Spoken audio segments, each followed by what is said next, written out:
Good evening friends. अज आप last topic कर रहे हैं असाइनमेंट का कोस्ट मैट्रिक्स का ते प्रॉफिट मैट्रिक्स का। हुण इहदे विच तुसीं देखोगे कोस्ट का की हुंदा, coast per unit into demand. Profit का की हुंदा, revenue minus cost per unit या रेवन्यू पर यूनिट का। प्रोडक्ट दिता है तुहानूं ABCDE। डिमांड दी हुई है 40 20 30 10 20।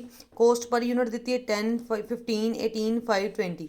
सैलिंग प्राइस पर यूनिट दिता है तुहानूं फर्स्ट यूनिट का 12 10 11 9 18 12 18 10 16 20 22 21 8 6 5 4 और 22 20 16 और 16 दिता है। हुण तां आपां सब तो पहले की करनी है, कोस्ट पर यूनिट करनी है। तो की करना है, डिमांड और कोस्ट प्राइस नूं मल्टीप्लाई कर लेना। तो उन्होंने मल्टीप्लाई करके अपने को क्या आ जाएगा, 40 into 10 400, 20 into 5 300, 15 300, 30 into 18 540, 10 into 5 50 and 20 into 20 400। Demand तुहाडे कोल आ गई। सप्लाई नाल की करना, सप्लाई वास्ते की करना है, जिहड़ी डिमांड पर यूनिट है उन्होंने सैलिंग प्राइस दे नाल तुसीं मल्टीप्लाई करी जाना है।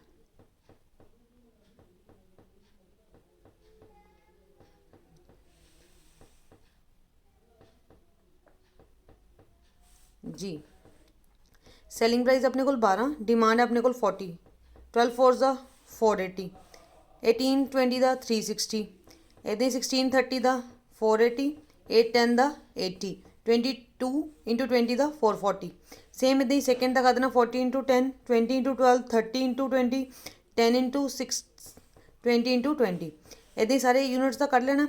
हुण तुसीं की करना है, वर्थ कड्ढनी है। वर्थ किद्दां कड्ढांगे, रेवन्यू मैट्रिक्स अपने कोल बन गया। रेवन्यू दे विच तुसीं कोस्ट नूं सबसट्रैक्ट करते जाना। जिथे प्लस का साइन आएगा उत्थे प्लस करी जाना, जिथे माइनस का साइन आएगा उत्थे माइनस लगाई जाना। लैट सपोज कोस्ट वैल्यू घट है, रेवन्यू वैल्यू वध है, तो उत्थे प्लस का साइन आएगा। जे कोस्ट वैल्यू वध है, रेवन्यू वैल्यू घट है, तो उत्थे माइनस का साइन आएगा, मतलब कि उत्थे लॉस का मैट्रिक्स बनेगा। तो 400 चों 80 माइनस किते प्लस दे, 400 चो 400 माइनस किते 0, 440 चो 400 माइनस किते 40, 360 चो 400 माइनस किते -40, मतलब कि अपने को लॉस दे यूनिट्स आ गए। हुण नैक्सट भी इदां ही है, 360 माइनस 300, 240 माइनस 300, 360 माइनस 300, 320 माइनस 300। अपने को मैट्रिक्स ड्राइव हो गया। न्यू मैट्रिक्स अपने को बनया, ए दा 80 0 40 -40 60 -60 60 20 -60 60 120 90 30 10 0 -10 40 0 80 80 माइनस आ। हुण मैं तुहानूं एक गल दसी सी कि जदों भी अपने कोल प्रॉफिट या सेल का मैट्रिक्स आए तो आपां मैक्सीमाइज वैल्यू नूं लैके सारे मैट्रिक्स नूं उस चों डिडक्ट कर देना। हुण अपने कोल सारे मैट्रिक्स दे विचों मैक्सीमाइज वैल्यू किहड़ी आ गई, 120 की। 120 दे विचों सारे मैट्रिक्स नूं अगेन डिडक्ट करना। हुण जिथे जिथे माइनस साइन होगा, मान लो तुसीं 120 -40 -40 करोगे तो ये वैल्यू की हो जाएगी, वर्थ की हो जाएगी प्लस दी। तो आंसर की आ जाएगा ਇਹਦਾ ਵਿੱਚ 160। ठीक है, हुण इदां ही करना है, 120 माइनस 80 40 आएगा, 120 माइनस 0 20 आएगा, 120 माइनस 40 अपने को 80 आ जाएगा, 120 minus 40 minus 40 minus 40, double minus का साइन लगा, माइनस माइनस की हो जाता प्लस। तो आंसर की हो जाएगा अपने को 160।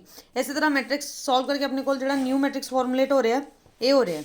हुण इहदे विच आपां किहड़ा फॉलो करना सीगा रूल, M इंटू N वाला, number of rows equal to number of columns. तो नंबर ऑफ रोज अपने को 4 सीगियां हुण तक, नंबर ऑफ कॉलम सीगे 5। ए तो ई तक काउंट करोगे 5 आएगा, 1 to 4 तक काउंट करोगे तो 4 नाल की इंट्रोड्यूस हो जाएगी ये डमी।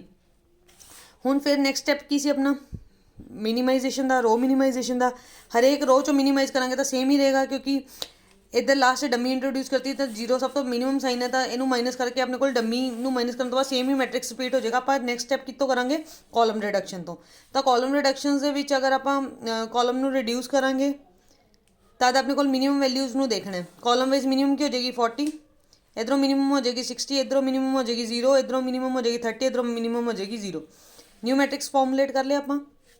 हुण आप देखना कि अपनी एलोकेशन कित्थे कित्थे हो रही है। फर्स्ट एलोकेशन सेकंड होगी, थर्ड होगी। हुण बाकी एलोकेशन नहीं हो रही। हुण आपां ओह वाली रोज़ नूं कट्टना है जिथे मैक्सिमम 0 कवर कर दिए, ताकि आपां नैक्सट एलोकेशन नूं प्रॉपर कर सकीए। हुण देखो जिहड़ी सी रो है 1 2 3 4 0 है, तो आपां इस रो नूं कैंसल कर देंगे, कोई भी एलोकेशन मतलब ये रो नूं कट देंगे, मैक्सिमम 0 कवर हो रही हैं।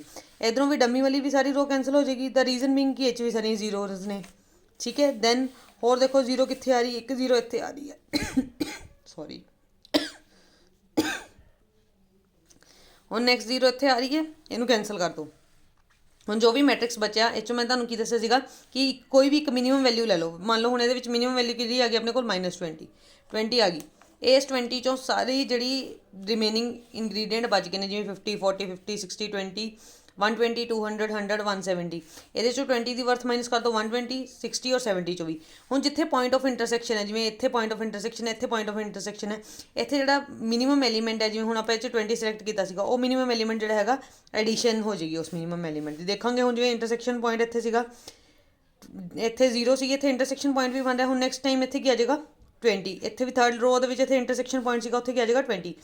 ਜਿੱਥੇ ਲਾਈਨ ਸਿੰਪਲ ਸਿੰਗਲ ਕ੍ਰੋਸ ਚੱਲ ਰਿਹਾ ਲਾਈਨ ਦੇ ਉੱਤੇ, ਉੱਥੇ ਵੈਲਿਊ ਦੇ ਵਿੱਚ ਕੋਈ ਵੀ ਚੇਂਜ ਨਹੀਂ ਆਉਣਾ। ਮੈਟ੍ਰਿਕਸ ਬਣਾਉਂਦੇ ਹੋਏ ਇਹ ਚੀਜ਼ ਨੂੰ ਧਿਆਨ ਰੱਖਣਾ, ਅਸਾਈਨਮੈਂਟ ਸੋਲਵ ਕਰਦੇ ਹੋਏ, ਅਦਰਵਾਈਜ਼ ਤੁਹਾਡੀ ਮਿਸਟੇਕ ਹੋ ਜਾਏਗੀ। ਹੁਣ ਦੇਖੋ ਫਸਟ ਐਲੋਕੇਸ਼ਨ ਆਪਾਂ 0 ਦੀ ਇੱਥੇ ਕਰ ਦਿੱਤੀ, ਸੈਕਿੰਡ ਇੱਥੇ ਕਰ ਦਿੱਤੀ, ਥਰਡ ਐਲੋਕੇਸ਼ਨ ਆਪਾਂ ਇੱਥੇ ਕਰ ਦਿੱਤੀ। ਸਟਿਲ ਮੈਟ੍ਰਿਕਸ ਆਪਣਾ ਫੁੱਲਫਿਲ ਨਹੀਂ ਹੋਇਆ, ਆਪਾਂ ਨੈਕਸਟ ਸਟੈਪ 'ਤੇ ਮੂਵ ਕਰਾਂਗੇ ਮੈਟ੍ਰਿਕਸ ਨੂੰ ਫੁੱਲਫਿਲ ਕਰਨ ਲਈ। ਹੁਣ ਫਿਰ ਰੋ ਰਿਡਕਸ਼ਨ, ਕਾਲਮ ਰਿਡਕਸ਼ਨ ਹੋ ਚੁੱਕੀ ਹੈ ਆਪਣੇ ਕੋਲ, ਮੈਟ੍ਰਿਕਸ ਐਲੋਕੇਸ਼ਨ ਹੋ ਚੁੱਕੀ ਹੈ, ਮਿਨੀਮਮ ਐਲੀਮੈਂਟ ਹੋ ਗਿਆ। ਹੁਣ ਆਪਾਂ ਕੀ ਕਰਨਾ, ਕੈਂਸਲੇਸ਼ਨ, ਜਿੱਥੇ ਮੈਕਸਿਮਮ ਜ਼ੀਰੋਜ਼ ਆ ਰਹੀਆਂ ਉਹ ਵਾਲੀ ਚੀਜ਼ਾਂ ਨੂੰ ਕੈਂਸਲ ਕਰੋ। ਹੁਣ ਇਸ ਜਗ੍ਹਾ 'ਤੇ ਮੈਕਸਿਮਮ ਜ਼ੀਰੋ ਆ ਰਹੀਆਂ, ਇਸ ਰੋ 'ਚ ਮੈਕਸਿਮਮ ਜ਼ੀਰੋਜ਼ ਆ ਰਹੀਆਂ, ਇਸ ਰੋ 'ਚ ਮੈਕਸਿਮਮ ਜ਼ੀਰੋਜ਼ ਆ ਰਹੀਆਂ, ਠੀਕ ਹੈ। ਇਹ ਤੋਂ ਬਿਨਾਂ ਇਹਦੇ ਵਿੱਚ ਜ਼ੀਰੋਜ਼ ਆ ਰਹੀਆਂ, ਇਹ 'ਚ ਜ਼ੀਰੋ ਆ ਰਹੀਆਂ। ਹੁਣ ਜਿੱਥੇ ਇੱਥੇ ਫਿਰ ਪੁਆਇੰਟ ਆਫ ਇੰਟਰਸੈਕਸ਼ਨ ਹੈ, ਮਿਨੀਮਮ ਐਲੀਮੈਂਟ ਐਡ ਹੋ ਜਾਣਾ। ਇਹ 'ਚ ਮਿਨੀਮਮ ਐਲੀਮੈਂਟ ਕੀ ਆ ਗਿਆ ਆਪਣੇ ਕੋਲ 10, 10 ਦੇ ਨਾਲ ਕੁਐਸਚਨ ਸੋਲਵ ਕਰੋ। ਹੁਣ ਆਪਣੇ ਕੋਲ 4 ਐਲੋਕੇਸ਼ਨ ਆ ਗਈ, 1 2 3 ਔਰ 4। ਫਿਰ ਰੋ ਕੈਂਸਲ ਹੋਏਗੀ, ਦੈਨ ਲਾਸਟ ਐਲੋਕੇਸ਼ਨਸ ਜਿਹੜੀਆਂ ਆਪਣੀਆਂ ਬਣਨਗੀਆਂ, A ਦਾ 1 ਤੇ, D ਦਾ 2 ਤੇ, B ਦਾ 3 ਤੇ, C ਦਾ 4 ਤੇ E ਦਾ 5 ਤੇ ਬਣੇਗਾ। ਤਾਂ ਮਿਨੀਮਮ ਜਿਹੜਾ ਇਹਦਾ ਆਨਸਰ ਹੈ ਮਿਨੀਮਮ ਐਲੋਕੇਸ਼ਨ ਦਾ ਕੀ ਬਣ ਜਾਏਗਾ 240। ਇਹ ਲਾਸਟ ਸਟੈਪ ਸੀਗਾ ਆਪਣੇ ਅਸਾਈਨਮੈਂਟ ਦਾ, ਜਿਸ 'ਚ ਪ੍ਰੋਫਿਟ ਮੈਕਸੀਮਾਈਜੇਸ਼ਨ ਤੇ ਸੈਲਿੰਗ ਪ੍ਰਾਈਸ ਦਾ ਦਿੱਤਾ ਗਿਆ ਸੀ। ਇੱਕ ਆਪਾਂ crew based, air crew based ਕੀਤਾ, ਨੋਰਮਲ ਅਸਾਈਨਮੈਂਟਸ ਕੀਤੀਆਂ ਨੇ ਤੇ ਮੈਕਸੀਮਾਈਜੇਸ਼ਨ ਦੀਆਂ ਕੀਤੀਆਂ ਨੇ। ਇਹ ਤੋਂ ਇਲਾਵਾ ਜਿਹੜਾ ਵੀ ਟੌਪਿਕ ਤੁਹਾਨੂੰ ਲੱਗਦਾ ਕਿ ਡਿਫੀਕਲਟ ਹੈ ਜਾਂ ਤੁਹਾਡੀ ਸਮਝ ਨਹੀਂ ਆ ਰਿਹਾ, ਤੁਸੀਂ ਮੈਨੂੰ ਕਮੈਂਟ ਕਰਕੇ ਦੱਸ ਸਕਦੇ ਹੋ, ਉਹਦੇ 'ਤੇ ਵੀਡੀਓ ਬਣਾ ਕੇ ਤੁਹਾਨੂੰ ਦੱਸ ਦਿੱਤਾ ਜਾਏਗਾ। ਹੁਣ ਆਪਾਂ ਨੈਕਸਟ ਜਿਹੜਾ ਚੈਪਟਰ ਹੈ ਇਸ ਤੋਂ ਬਾਅਦ ਟਰਾਂਸਪੋਰਟੇਸ਼ਨ ਕਰਾਂਗੇ।